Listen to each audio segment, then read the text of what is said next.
विश्वास मजबूत होना चाहिए, ये डगमगाना नहीं चाहिए। और जब विश्वास मजबूत होता है ना तो कुछ भी हो जाए, प्रकृति के नियम बदल जाएंगे लेकिन भगवान भक्त को कभी गिरने नहीं देंगे। अश्वत्थामा को, अभिमन्यु को सब लोगों ने मिलकर के इकट्ठा होके मार दिया, छल के साथ मारा गया, छल के साथ उस बालक को मारा गया। लेकिन वहां अभिमन्यु का दाह संस्कार हो रहा है। जयद्रथ आता है, जयद्रथ अग्निदान देने के लिए, श्रद्धांजलि देने के लिए आगे बढ़ता है। अर्जुन रोकता है कि तू आगे मत बढ़, क्योंकि तू अभिमन्यु के मृत्यु का कारण है। और आज अर्जुन मैं प्रतिज्ञा करता हूं कि कल अगर सूर्यास्त से पहले तुझे मार नहीं दिया तो मैं सबके सामने, सबके समक्ष खड़ा होकर अग्नि में अपने शरीर को त्याग दूं। अब दुर्योधन को इससे बड़ा मौका क्या मिल सकता है? अगर कल जयद्रथ नहीं मरा तो समझो अर्जुन गया। अब कुछ भी हो जाए, बस जयद्रथ तक अर्जुन पहुंचना नहीं चाहिए। पूरी जितनी सेना, जितना बल सब लगा दिया जयद्रथ की सुरक्षा में। उसके शिविर के बाहर लाइन लगी है रक्षकों की। अर्जुन ने युद्ध आरंभ किया। करते करते करते आगे बढ़ता बढ़ता बढ़ता अर्जुन पूरी शक्ति लगा दी, लेकिन पहुंचने में असमर्थ है, नहीं पहुंच पा रहा जयद्रथ के पास। सांझ होती जा रही है, सूर्य ढलने का वक्त नजदीक आता जा रहा है, नजदीक आता जा रहा है। दुर्योधन बड़ा खुश हो रहा है मन ही मन कि चलो अच्छा हुआ, सूर्यास्त होने वाला और ये देखो अब तो गया ये काम से। बड़ा खुश है मन ही मन। अर्जुन घबरा रहा है, लेकिन करूं क्या?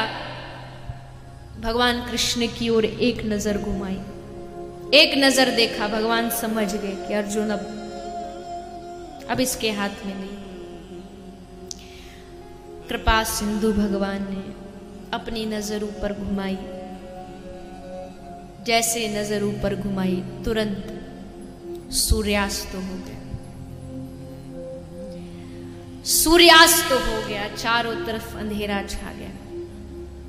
दुर्योधन खुश हो गया, जयद्रथ नाचने लगा कि आज तो अर्जुन अब गया। जिस बिल में छुपा बैठा था वहां से निकल करके बाहर आ गया। दुर्योधन भी खुशी खुशी बाहर आया, जयद्रथ का हाथ पकड़ के बोले, ले आज अपनी प्रतिज्ञा के अनुसार तू हार गया, चल अब यहां सबके सामने अग्नि में समाधि। अर्जुन ने बाण रखा, धनुष रखा, अग्नि प्रज्वलित की गई और अर्जुन उसमें बैठने ही वाला है। तभी कृष्ण ने कहा, अर्जुन रुक।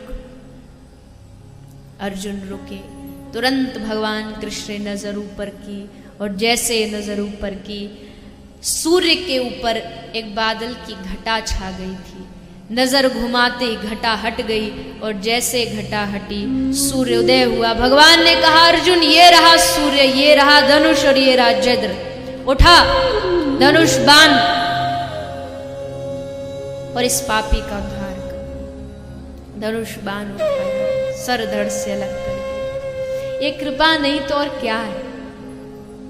ये भक्ति नहीं तो और क्या है? ये भरोसा नहीं तो और क्या है? कौन सा ऐसा स्थान था जहां भगवान ने पांडवों की रक्षा नहीं की? दुर्वासा ऋषि के श्राप से बचाया, उत्तरा की रक्षा की। भरी सभा में लज्जित की जा रही उस द्रौपदी को भरी सभा में बचाने वाला कौन था? वो हार गई है, वो थक गई है। उसको मालूम है कि अब उसका चारों तरफ सारे जितने जिनकी रक्षा की उम्मीद लिए वो बैठे, वो सब सर झुकाए बैठे। वो समझ गई कि ये तेरी क्या रक्षा करेंगे, ये सर झुकाए बैठे ये लोग, ये तुझे क्या बचाएंगे? तू इनके पास जाके मदद मांग रही है। ठाकुर को पुकारा और भगवान ने आकर के साड़ी बढ़ाई और इतनी बढ़ाई कि वो दुशासन समझ नहीं पाया साड़ी है कि नारी है, नारी है कि साड़ी है। खींचता खींचता खींचता धड़ाम से पृथ्वी पर धरा पर आ गिरा, लेकिन साड़ी का कहीं अंत नहीं मिला। ये कृपा नहीं तो क्या है? जब जब जीवन में कभी कभी भी परिस्थितियां आती है तो बस इन पांडवों की कथा को याद करें। जब वो उनकी रक्षा कर सकता है तो क्या वो हमारी रक्षा नहीं कर सकता? लेकिन हम जाते कहाँ हैं उसकी शरण? हम तो दुनिया वालों की शरण में भागते हैं, भैया तू मदद कर दे, भैया तू बचा ले, भैया तू बचा ले। लेकिन कभी उसकी शरण में एक बार दोनों हाथ उठा के उसको पुकारे कि हे गोविंद, हे प्रभु, मैं तेरी शरण में,